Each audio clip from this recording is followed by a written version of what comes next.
오늘 주신 하나님의 말씀을 읽겠습니다. 신약 성경 마태복음 26장 59절에서 68절까지의 말씀입니다. 계시의 말씀을 읽을 때 하나님의 음성을 들으시기를 바랍니다. 대제사장들과 온 공회가 예수를 죽이려고 그를 칠 거짓 증거를 찾으매 거짓 증인이 많이 왔으나 얻지 못하더니 후에 두 사람이 와서 이르되 이 사람의 말이 내가 하나님의 성전을 헐고 사흘 동안에 지을 수 있다 하더라 하니 대제사장이 일어서서 예수께 묻되 아무 대답도 없느냐 이 사람들이 너를 치는 증거가 어떠하냐 하되 예수께서 침묵하시거늘 대제사장이 이르되 내가 너로 살아계신 하나님께 맹세하게 하노니 내가 하나님의 아들 그리스도인지 우리에게 말하라. 예수께서 이르시되 내가 말하였느니라. 그러나 내가 너희에게 이르노니 이후에 인자가 권능의 우편에 앉아 있는 것과 하늘 구름을 타고 오는 것을 너희가 보리라 하시니 이에 대제사장이 자기 옷을 찢으며 이르되 그가 신석 모독하는 말을 하였으니 어찌 더 증인을 요구하리요. 보라 너희가 지금 이 신석 모독하는 말을 들었도다. 너희 생각은 어떠하냐 대답하여 이르되 그는 사형에 해당하니라 하고 이에 예수의 얼굴에 침 뱉으며 주먹으로 치고 어떤 사람은 손바닥으로 때리며 이르되 그리스도야 우리에게 선지자 노릇을 하라. 너를 친 자가 누구냐 하더라. 아멘. 오늘의 율법주의라는 제목으로 말씀을 드리겠습니다. 오늘 본문에 보면 거짓이 승리하는 듯한 광경이 묘사되어 있는데요.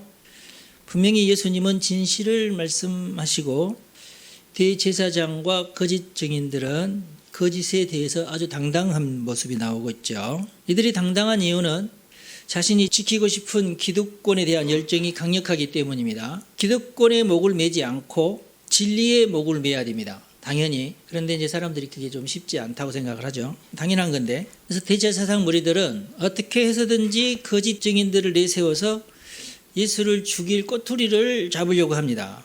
그러나 대제사장 무리들을 속 시원하게 해주는 증인들이 나서지 않고 있어요. 그러는 와중에 예수님이 성전을 허물라 내가 3일 만에 세우리라 하는 말씀을 들었다는 사람이 나타나게 됩니다.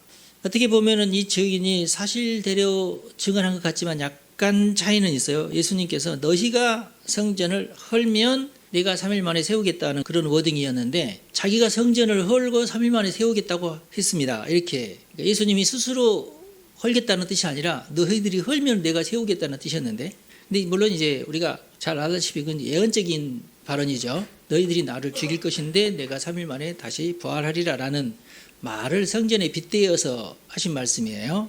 실제적으로 예루살렘 성전은 그 후에 AD 70년경에 이제 허물어지게 되죠. 그리고 유대인의 사회는 완전히 멸망을 하고 뿔뿔이 흩어져서 2000년이 지나도록 세계를 떠돌고 다니는 민족이 됩니다. 불행하죠. 그러나 율법주의자들에게는 신성한 성전을 모독한 발언이다. 이렇게 받아들였습니다. 이 한마디만으로도 죽어 마땅하다. 그렇게 이제 몰고 가게 되어서 그 증언을 기쁘게 받아들입니다. 물론 한편으로는 예수님께서 당시의 성전에 대해서 부정적이시긴 했어요. 성전의 의미가 뭐겠어요? 성전의 원래의 기능이나 이런 것들, 하나님의 집이라는 의미가 있고 하나님을 만나는 곳, 하나님을 만나고 나의 죄를 속죄하는 곳, 감사의 제사를 드리는 곳, 그런 의미가 성전이죠. 그리고 하나님에게 기도하는 집, 하나님을 만나는 집, 그게 이제 성전의 의미 아니겠어요? 지금도 교회는 그런 의미를 가지고 있죠. 그러나 실제로는 당시의 성전이 율법주의의 본산이라는 의미가 강했습니다.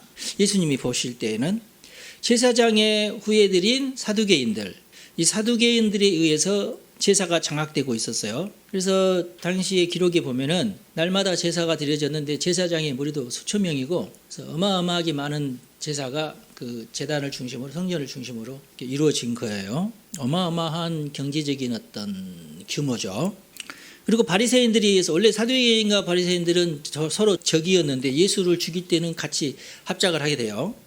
바리새인들에 의해서 성경 해석이 장악되고 있었어요. 뭘 말하냐면은 이 바리새인들이 곧 율법주의의 생산자들이 됩니다. 자기 나름대로 막 율법을 계속 또 해석하고 또 해석하고 그러면서 그리고 친로마 세력에 의해서 성전이 계속해서 지어지고 있었어요. 역대 최고의 성전이 맨 처음에 지어졌던 성전보다도 훨씬 더 화려한 성전이, 더 크고 웅장한 성전이 지어져 가고 있었어요. 예수님 사후에도 더 성전이 계속 지어져 가다가 서기 63년경에 성전이 완성이 됩니다. 예수님은 서기 33년경에 돌아가셨잖아요. 그리고 부활하시고, 근데 그 뒤로도 30여 년이 더 지난 다음에야 성전이 지어졌어요. 그리고 나서 70년경에, 그러니까 성전이 완성된 지 7년 정도 지나서 완전히 무너졌어요. 예. 성전터 벽 하나만 남기고 있어요. 싹 무너졌어요. 돌 하나도 돌 위에 남지 않고. 아깝죠. 굉장히 오랜 세월을 몇십 년 동안 지은 성전인데 하루아침에 다 무너졌어요. 성전이 멸망을 말하죠. 근데 그 성전을 지은 어떤 자원을 댄 자들이 친로마 세력입니다. 바리새인들이 돈을 내거나 어떤 사두개인들이 돈을 내거나 그러지 않고 친로마 세력이, 로마를 등에 업은 세력이. 근데 왜 그랬을까요? 이 성전을 중심으로 뭔가 이런 어떤 이득이 있으니까 그러죠. 그래서 이 성전 중심으로 세 그룹이 당시에 가나안 일대를 장악하고 있는 셈입니다. 물론 이제 한편으로는 로마의 정치적 지배를 괘씸하게 여기고, 야, 우리는 독립을 해야 된다, 반란을 꿈꾸는 무리들도 있었어요. 그래서 이들 중에 몇몇이 예수님을 정치적인 메시아로 추대하려는 시도가 있었고요. 물론 친로마 세력은 절대 예수님에게 정치적인 주도권을 줄 마음은 없었죠. 사두개인들도 성전을 통한 성전세를 포기할 마음이 없었습니다. 어마어마한 부를 쌓을 수 있었으니까 1년마다 성전세를 냈었고, 로마는 또 1년마다 인도세를 또 걷었고요. 그리고 성전에 올 때마다 그냥 오지 않고 양을 한 마리 사온다든지, 하여튼 비둘기 한 마리를 사온다든지, 하여튼 송아지 한 마리를 사온다든지, 그렇게 해서 멀리서 양을 가지고 오기 힘드니까 돈을 가지고 와서 반드시 성전에서 양을 사야만 그 양을 합격하면서 이것은 제물로 합격. 예를 들어서 성전 바깥에서 약간 좀 싼 양을 사오면은 훨씬 성전에서 파는 양보다도 더 건강하고 더 튼실해도 불합격을 줬어요. 그래서 할 수 없이 성전 안에 들어가서 그렇게 튼실하지도 않는 양인데도 비싼 값을 주고 사야지만이 그걸로 제사를 드릴 수 있도록 허락을 했어요. 그렇게 해서 쌓는 부가 어마어마했죠. 그 짓을 사두개인들이 했던 겁니다. 바리새인들은 성경 해석에 대한 주권을 양보할 마음이 전혀 없었습니다. 그런데 예수님은 바리새인들과 다르게 성경을 해석했으니까 굉장히 화가 나 있었죠. 그래서 바리새인들은 결코 당시 사회의 정신적이고 영적인 기득권을 포기하지 않은 셈입니다. 그래서 이 세 무리들이 결국은 예수님을 십자가에 못 박게 되는 거죠. 혈혈단신 예수님은 시골 갈릴리에서부터 돌풍을 일으키셨는데 아무도 예수님처럼 진리를 선포한 자가 없었고, 기적을 베푸는 자가 없었고, 지혜롭게 대적을 물리친 자가 없었습니다. 그러니까 너무나 당연하게 대중들은 예수님을 메시아로 맞아들이게 된 거예요. 우리가 기다리던 메시아다. 그러나 정치인들, 사두개인들, 바리새인들은 예수를 강력한 체제 정복자로 여겼습니다. 저놈을 죽여야 된다. 어떻게, 무슨 수로 죽일까? 어떻게 보면 진리와 거짓의 싸움입니다. 오히려 거짓이 당시의 세계를 장악하고 있었고, 성전을 거점으로 율법주의를 확장시키고 군중들의 삶을 지배하고 있었다고 볼 수 있어요. 그러나 예수님의 등장으로 거짓에 의존하는 율법주의자들의 세계는 무너지게 된 겁니다. 새로운 질서가 세워지게 되는 거예요. 결국은 그렇게 됐죠. 거짓은 무너집니다. 결국에 오늘날에도 마찬가지입니다. 항상 율법주의는 그랬듯이 거짓을 바탕으로 지배체제를 유지합니다. 뻔뻔한 거짓말을 그럴듯한 논리로 치장한 뒤에 이것을 얼굴색 변하지 않고 아주 당당하게 외치면 사람들은 그게 진리인 줄로 쉽게 믿어요. 우리나라도 지금 계속 몇십 년째 그러고 있습니다. 너무나 거짓말인데 당당하게 외쳐요. 소리를 막 지릅니다.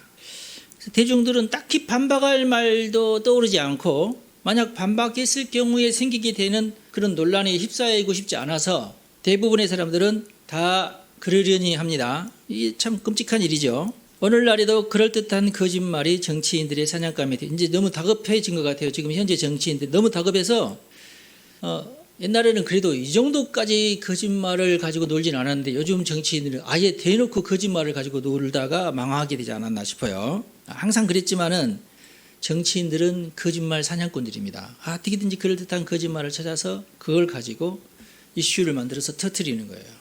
우리가 한번 몇 년 전에는 온 국민이 그 모든 거짓말이 다 속았죠. 박근혜 대통령이 나와서 아무런 힘도 없고 어떤 영향력도 없는 인터넷 유튜브 방송국에 출연을 해가지고 자신의 심정을 고백을 했죠. 거짓산이 우리나라를 지금 덮고 있다. 이렇게. 근데 놀랍게 당시에는 박근혜 대통령을 향한 어마어마한 거짓을 다 사람들은 믿었어요. 네, 당시에 그랬죠. 세상이 이제 바뀌었습니다. 많은 사람들이 그때 저런 거짓말을 했었구나. 알면서도 지금도 입을 닫고 있어요. 사실은 거기에 그 물결을 다툰 자가 지금 사실은 윤석열 대통령이기도 해요. 그러니까 그걸 부끄러워서 말을 못하죠. 예수님 당시의 종교 지도자들도 예수를 죽이기 위해서 거짓 증인들을 물색하느라 혈안이 되었어요. 네. 오늘 또 똑같은 현상이 재현되고 있습니다. 얼마 전 한동훈 장관 중심으로 청담동 술자리 의혹이 이슈가 되었지요. 어떤 거짓 증언에 혈안이 된 의원 한 사람이 자기 변명식으로 늘어놓은 거짓말쟁이 첼리스트의 말을 믿고 도발을 했습니다. 그런데 며칠 전 그것이 거짓인 것이 경찰 조사 결과 확인되고 말았습니다. 몇 년 전에도 똑같은 일이 있었죠. 문재인 정권 당시 장자연 술자리 의혹 관련 제보자가 나타나서 자신이 장자연 리스트를 보았다고 거짓말을 하면서 전 정치권이 난장판이 되었어요. 장자연 리스트는 사실 너무 오래 전에 일어난 사건이고 이미 묻혀버린 사건인데 갑자기 당시 대통령이 이거 다시 조사해야 된다 하면서 그걸 가지고 이슈를 가지고 나왔죠. 누군가를 정치적으로 죽이기 위해서 나왔는데 거짓말이 몸에 익은 여자 한 분이 윤아무개라고 그래요. 윤아무개. 여러분 이름 다 아실 거예요. 내가 그 장자연 리스트를 직접 본 사람입니다. 이렇게 주장을 하고 나섰어요. 그러면서 나는 지금 신변의 위협을 받고 있으면 누군가 나를 죽이려고 이렇게 경찰이 호텔비를 대주면서 보호를 하기 시작을 했고 그래도 이 유튜버를 통해서 경찰의 도움을 가지고는 안 되겠습니다. 나를 죽이려고 하는 사람들이 있으니 사설 경비업체를 내가 채용을 해야 되겠습니다. 나를 좀 도와주십시오 해서 1억 원이 넘는 돈을 모금을 했습니다. 그리고 여가부에서도 이 여인을 지원을 해서 상당한 돈을 주면서 이 여인을 보호를 했어요. 그러나 그녀의 말은 거짓말로 드러났고 그녀는 캐나다로 도망을 갔습니다. 자, 이 정도까지는 아니었는데 요즘 왜 이런지 모르겠어요. 우리나라가. 왜 이렇게 거짓말에 목을 매는지 모르겠어요. 무엇 때문에 거짓 증거를 찾고 있을까요? 무슨 나라를 꿈꾸고 있고 무슨 유익을 꿈꾸고 있을까요? 제가 볼 때 과거 사두개인들이나 바리새인들이 꿈꾸고 있던 것과 비슷한 야망을 이 사람들이 품고 있다. 자신들이 믿고 있던 헛된 이념을 현실화시키고 자기는 그걸 현실화시킨답시고 국비를 지원받아서 낭비할 권력을 쥐고 싶을 뿐이에요. 제가 볼 때는 그래요. 오늘의 사두개인들에게는 성전이 국회이고 바리새인들에게 성경책은 주체사상일 뿐입니다. 오늘날 신공산주의 사상은 여전히 모든 수단 방법을 가리지 않고 정적을 제거하는 데 혈안이 되어 있습니다. 거짓말이든 협잡이든 억지든 감성팔이든 온갖 핑계를 가져다 쓰면서 정권 정복과 정권 탈환을 위해서 올인하고 있어요. 지금 현재 우리나라의 주소입니다. 하도 많은 거짓말들을 해대서 이제는 세상이 옛날 같지 않고 SNS 세상이어서 조금만 검색해보면 이 사람이 옛날에 무슨 말을 했다 다 나옵니다. 이들이 언론까지 장악을 하고 언론에서 연일 정권을 비판하는 말을 쏟아내고 있는데 그래도 SNS까지는 장악을 못한 것 같아요. SNS를 통해서 비판적인 말이 확산되고 있으니까 이것을 잡지는 못해요. 과거에는 댓글 조작까지 해서 주범이 지금 현재도 감옥에 있지 않습니까? 어마어마하게 많은 댓글 조작을 했어요. 결국 그것을 통해서 대통령이 당선이 되기까지 했습니다. 그럼 댓글 조작을 통해서 대통령이 당선됐다 그러면 제가 잘못했습니다. 그럼 내가 내려가겠습니다. 다시 대통령 선거를 해야 되잖아. 근데 그러지 않죠?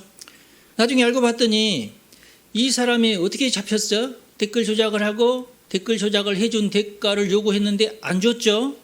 야, 물건을 받고 물건값을 지불하지 않는 겁니다. 참 파렴치하죠. 그래서 물건값을 받지 못한 사람이 역댓글을 달기 시작을 했어요.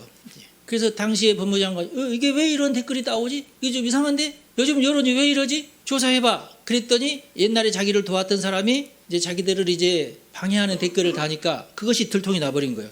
이놈이 누구지? 하고 봤더니 결국은 김경수가 몸통이다. 그래서 김경수가 지금 깜빵에 가 있잖아요.